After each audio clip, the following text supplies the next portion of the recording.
When Dermot Gallagher was a boy growing up in Dublin, he dreamed of playing at Lansdowne Road.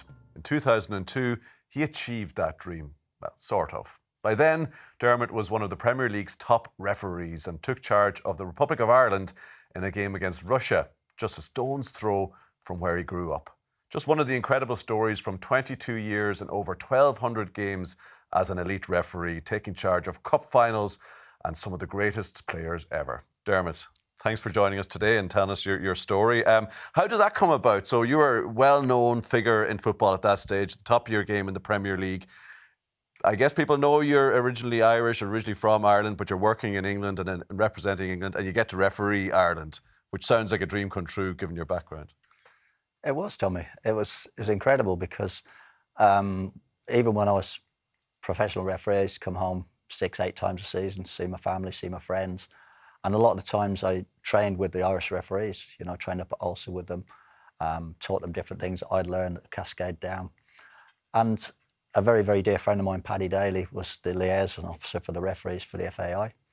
And he made a suggestion that they invite me to do this friendly against Russia. And I was driving to Blackburn about 3 weeks before the match, and my phone rung, and Joe Guest at the FAI said to me, the FAI want you to referee this game. And I nearly crashed my car. I said, "Are you serious?" He said, yeah. He said, they've got permission. He said, you become the first man in the world to referee his own country and the city he was born in, and, enjoy it. Just tell us how much of a dream that was for you, and that whole sense that, you grew up literally around the corner from Lansdowne Road as it was then. Yeah, I was born in Holles Street and lived in Ringsend, when I was a boy.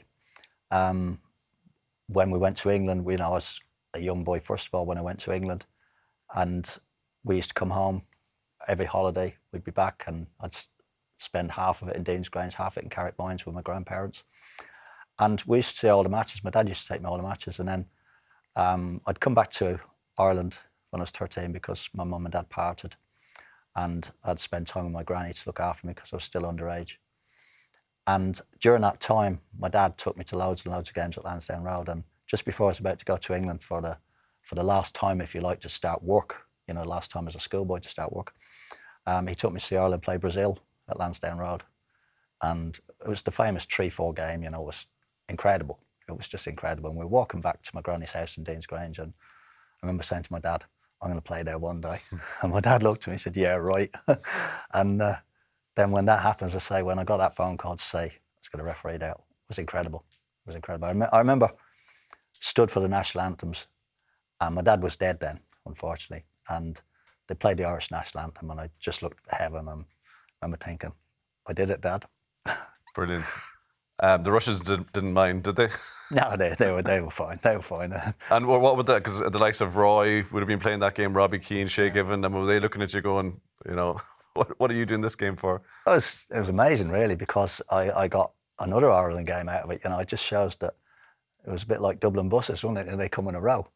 And I was warming up, and Niall Quinn come across and wished me well and whatever, and said, "Will you come and do my testimonial in May, sorry?" And I said, "Yeah, who are you playing?" He said, "Sunderland playing Ireland." I was like, wow, it just gets better and better.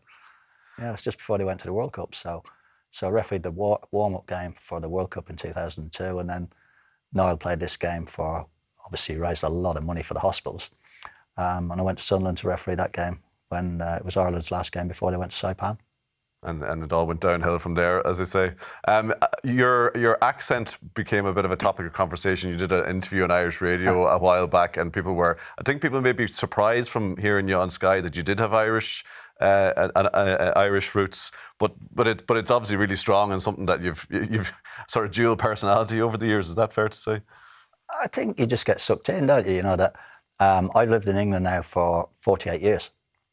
And in that time, you're going to change, you're going to adapt. That's how life is. Don't forget, I was a 16-year-old boy when, I finished school, started work in England, 1973. All them years on, I've got different friends in England, I've got different friends in Ireland. So I was back last week, for a few days. Stopped at my cousin's and go down to Lansdowne Road, or you go down to the city, and people go, "Can't tell you've left." But when we see on Sky, we think, well, was he really born here? I think you just blend in. And you still go to the Ireland matches, away trips. You've been spotted in Yeah. far-flung parts of the world. Well, I just think I'm football mad, and I can't believe how lucky I've been. Honestly, I really do mean it. I'm very, very grateful for what football's given me. I can't believe, you know, the place I've been, and it's my country. My friends, my relatives go to the matches.